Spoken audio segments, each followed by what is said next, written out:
guys, welcome to Coaching Conversation. So thinking about what are we doing to support new teachers as an instructional coach. So we know teachers face significant, so many challenges in their early years. The statistics show that between 30 to 50% leave the profession in the first 5 years, right? This is a reminder of, it just represents a potential loss. And thinking about our passion and our investment in our teachers, and even thinking about the onboarding process, which I've talked about substantially. So thinking about what are we doing to make sure we have systems to build teacher resilience. That's what this presentation is about. You may ask, Cassandra, what about the new teacher journey, right? So we have to understand that our teachers go through this emotional roller coaster with professional development and journey, all these things that they need to go through the first year. Most teachers experience 5 common stages. And then us as instructional coach has to recognize where the teacher is in this cycle so we can respond, of course, with empathy, precision to meet their needs, and just find out what is the appropriate support. So here are the stages. So we talk about the first stage as excitement. So this is when they're happy, right? When you're in love, you go through this honeymoon phase. They're excited, they're idealistic, they're eager, right? They want to make an impact. They enter the profession with so much hope. And then reality sets in, because then they get to the survival stage, right? When they're frustrated and they're really basically trying to survive, right? We always see the sign of fatigue, even burnout in these new teachers, right? They're overwhelmed with all the things that they have to do, from the lesson planning to the classroom management, the day-to-day demands of teaching, right? And then comes disenchantment, right? Really thinking about what do some teachers have to do to kind of, what are they doing and what are they doing to start to disengage, right? Either they're disengaging emotionally or from their instructional practices. This is where they start to question the profession, is this truly a right thing for me? But, if they could push past that, they reach this introspection, right?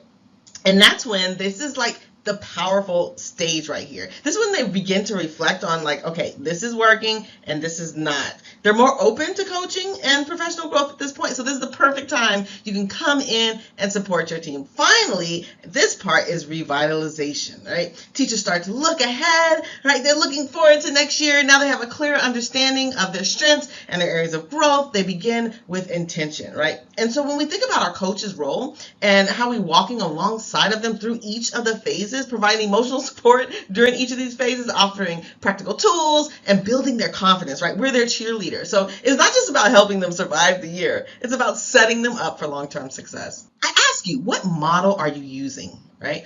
Really thinking about to truly support new teachers. We kind of have to understand their professional journey and what they're going through during their first year. And then most teachers experience these 5 common stages, and they're recognizing where these teachers are in the cycle allows for us, coaches, to respond with empathy, right? When we're thinking about beginning with these phases. So when we look at the instructional coaching model, thinking about the comprehensive approach, looking at another coaching, what is the practice through our strategy and our model, what is our direct impact on the classroom. And then, of course, one of my favorite, Jim Knight's impact coaching model, really thinking about what teachers are learning and how do we coach through this with this partnership.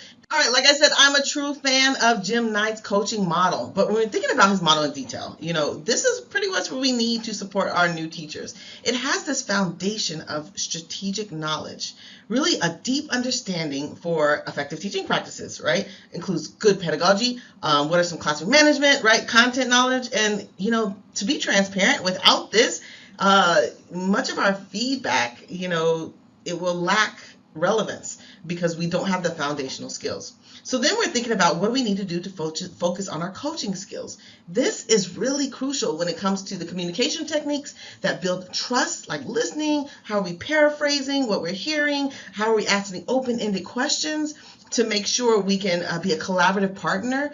And so that is crucial. And then this piece right here, the coaching cycle. This is where our structure is starting to come into play. We give clear steps, clear guidance based on observations. Now we're looking at the goal setting. What does the modeling look like? The reflective process. It helps coaches and teachers, really stay aligned and focused on the goal. And then the top goal is beliefs. Really thinking about, the idea that coaches and teachers are equal partners in this mission for supporting student growth. And, I will say that Knight really emphasizes, partnerships and principles, working with teachers, giving them respect and recognizing their expertise to give them ownership on their growth. And so I love this because when all 4 components work together, coaches become that powerful lever with new teachers, and it really creates a supportive and safe space for our teachers to grow their practice. All right, let's look at the cognitive coaching model. Really thinking about this as being a powerful tool for developing teacher autonomy. Unlike directive models, this approach really focuses on like reflection and a lot of thinking. It really helps teachers become aware of their own decision making and how it impacts students' learning. We begin this by thinking about like the pre-conference phase. Okay, here we are. So really thinking about where the teacher articulates the goals for the upcoming lesson. This step is really about being intentional in the lesson. The teacher identify what it looks like and where they want to grow. Then we go to the observation phase. This is where we're collecting data. It's non-judgmental data about the lesson, not to evaluate, but to inform and reflect. It includes the notes and the engagement, and of course the pacing. We're constantly asking questions during this phase. And the final phase is the post-conference. Here we kind of look, and then the teacher's reflecting on the lesson. We're working together. We're asking those thoughtful questions that, have self-prompt analysis, where we're allowing teachers to uncover the insights, right? This is great when it comes to, because a lot of metacognition happens at this point, where the teachers are learning how to think about their practice in different ways, and over time, it builds self-directedness, right? And so the beauty of this model, which I love, which it allows a teacher to become that capable thinker, right? We're not handing out, here's what you do to quick fix it. We're helping them solve their own problems, and we're asking those questions, and then they adapt and they lead their own improvement to their journey of learning. The GROW model is what I used during COVID when teachers were we were rolling out the technology and do all the things, right? So this is one of the most practical, use cases and widely used. It's really good with helping new teachers who need structure, clarity, problem solving, right? And then it's kind of like the acronym is GROW. And so G is for goal, and here's the goal. This is where we start identify what is your goal, what is your measurable objective, what does the teacher want to accomplish, whether it's improving student engagement or streamlining classroom decisions. This is where we get our clarity. And the R stands for kind of the reality.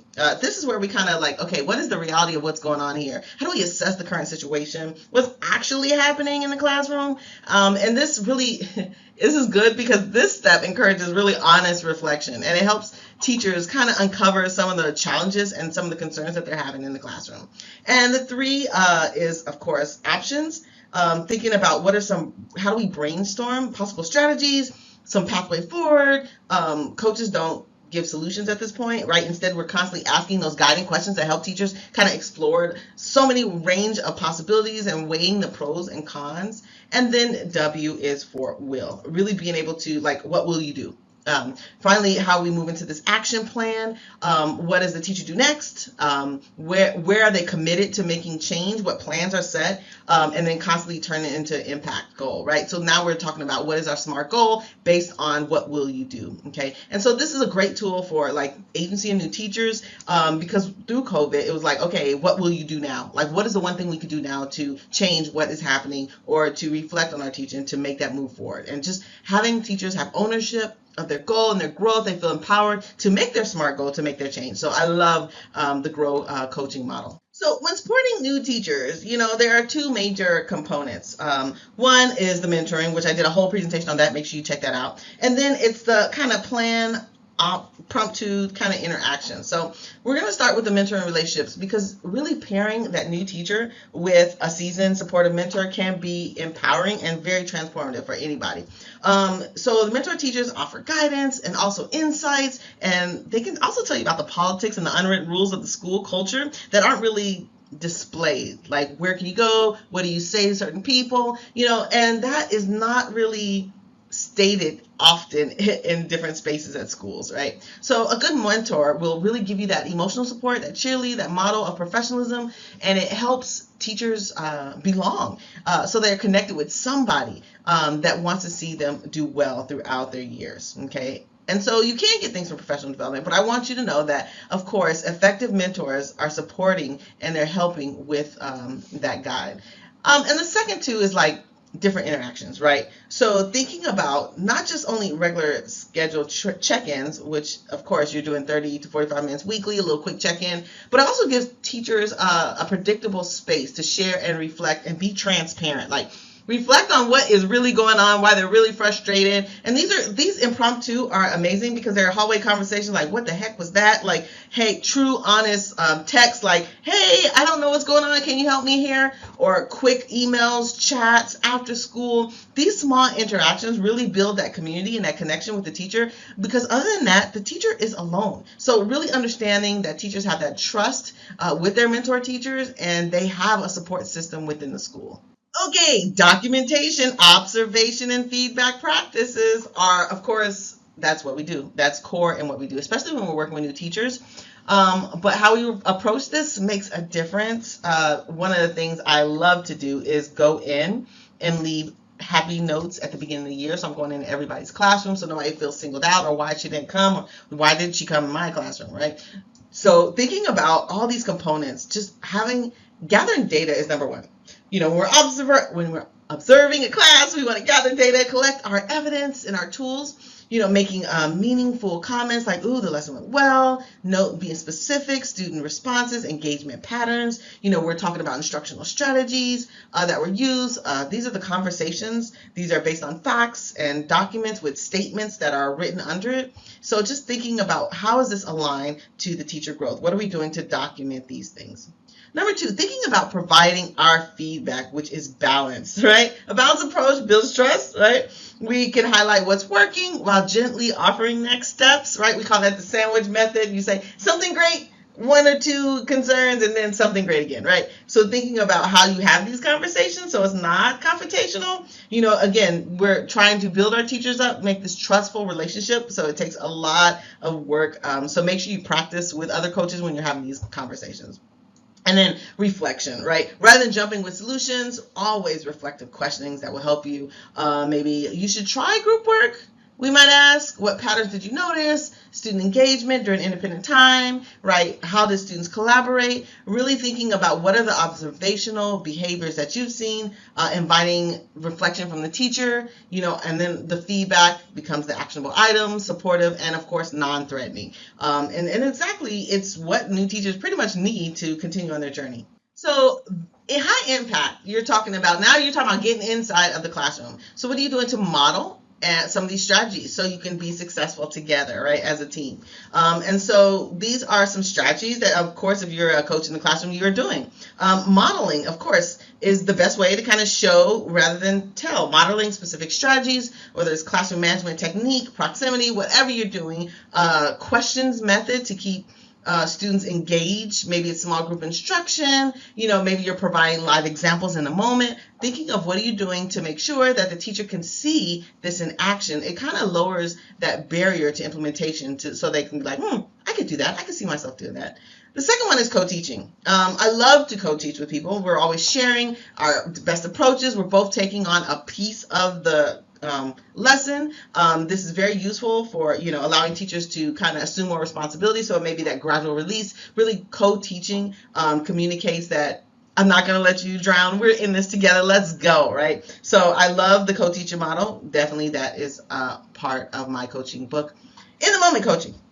So sometimes we call this like side-by-side coaching. This is kind of when you're offering real-time feedback, like in the moment, maybe a simple suggestion or sometimes a whisper, or sometimes you may be jumping into the lesson to manage the moment without disrupting the teacher's flow. You kind of got to be careful about the in-the-moment coaching, but it offers immediate guidance, especially if the teacher is like a deer in headlights. There was one teacher that was really struggling, so I just kind of got up and got in the lesson. It was like, all right, guys, and then kind of gave them a time to get their bearings down or to get their materials or their lessons ready, right?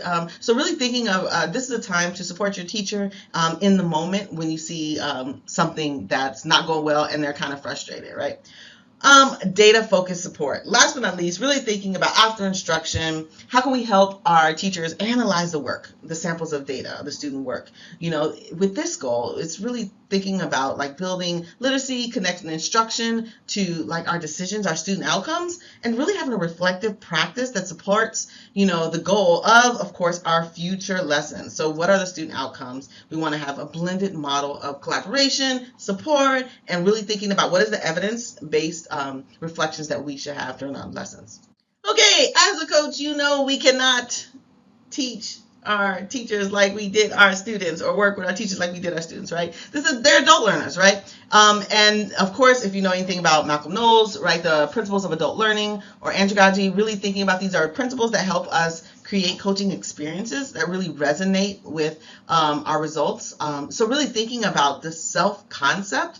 So adults see themselves as self-directed, right? They want ownership over their learning. And this means that coaching is always collaborative. We don't tell teachers what to do. We invite them into the process and honor their autonomy. So it's important you know this as a coach going in. I think this is for our new coaches, but for our veteran coaches, you pretty much already know this. Their experience, really thinking about, our adults bring such a rich experience in professional life that they could bring to the table, from their hobbies to the things that they love to do, so we are tasked to kind of call on those experiences as a foundation and not look over them. And we want to connect some of the new strategies to what teachers already know, to what they've tried. These are our kind of learning tricks that we have in the classroom as well. So really thinking about are our adults engaged when the learning is immediately relevant? Our coaching readiness should address the current needs.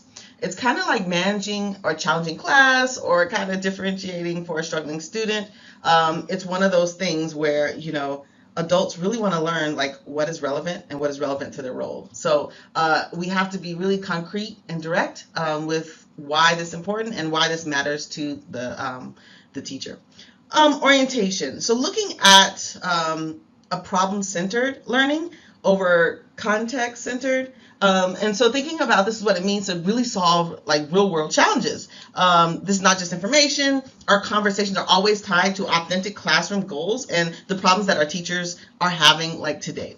And last but not least is motivation. A lot of our adults are internally motivated by things like professional growth. This is our purpose and our impact, not just external rewards. So thinking about how do we tap into that motivation to help them see how this coaching can align with their values and their goals. And so kind of really honoring these principles and it becomes that more meaningful for our teachers. It's more personalized. It has more of an impact because I think it's exactly what teachers need at that specific time. All right, thinking about your supportive environment. It's not just one-on-one coaching. It's about supporting the ecosystem around them. We want to make sure we highlight these practices, thinking of the community of practice, collaborative learning, and administrative partnerships.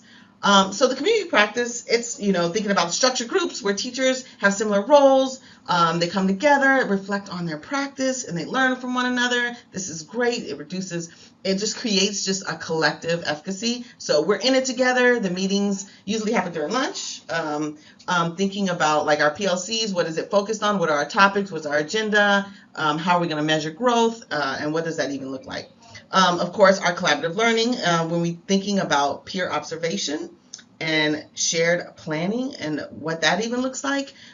So, of course, your principal has to be a part of this. When you are like looking in each other's classroom, you're planning lessons, you're seeing what worked, you're not working alone in your silo in your classroom. You want to create a culture of support for each other in your team. And then last but not least is your principal, the administrative partnership. Coaches, of course, work closely with administrators without looking like a trader or feeling like a trader, right? And we're working closely with our principals to support our teachers and to align our lenses with what's going on in school and support our, like I said, our new teachers. It involves, keeping administrators informed with some of the like supports that your teachers may need, and just reinforcing coaching efforts. And so like when these three things work together, I mean, you have really a culture where coaches feel valued, teachers feel valued, everybody feels connected, and we're all equipped to kind of grow and learn together. All right, as we wrap this up, I want to talk about what are the four kind of key pillars, really thinking about how do we summarize all this stuff, right? It kind of summarizes into these four components: the flexibility and support. There's no one size fits all. Some people are using different approaches, and that's okay. Every teacher kind of brings their strengths and challenges and backgrounds to the table, so make sure you adapt as well. The balanced practice and theory is crucial, especially for new teachers, right? You want to start with the practical, what they need, the actionable steps that they can take tomorrow, and then kind of once they, get closer and they gain confidence, then we can kind of go into the theory and deep understanding of concepts. Third is the collaborative learning. Really thinking about coaching should not happen in isolation. It's just about creating those opportunities. We want teachers to learn from one another through peer-to-peer observation, group planning, PLCs. Learning is so much more powerful when it is shared and it is used in different spaces, when teachers can take autonomy over these practices. And last but not least, trust. Really understanding that trust is at the crux of all this, and coaching is only effective when they trust you. Teachers trust you when they feel that it's safe to be vulnerable around you. They feel that they can take risks while you're in the classroom, and that's your role, to make them feel safe and to make sure that they are working towards growth, and they're aware of what they need to do to lead towards growth. And just thinking about, if we keep all these principles of practice, our teachers will be successful. They'll build a culture of support and growth, and of course, exceptional teachers will be the norm. So if you want to learn more about this, or you want to get with me, definitely DM me or text me. I would love to collaborate with your school. I'm excited to share these conversations, these pieces with you. So talk to you later. Bye.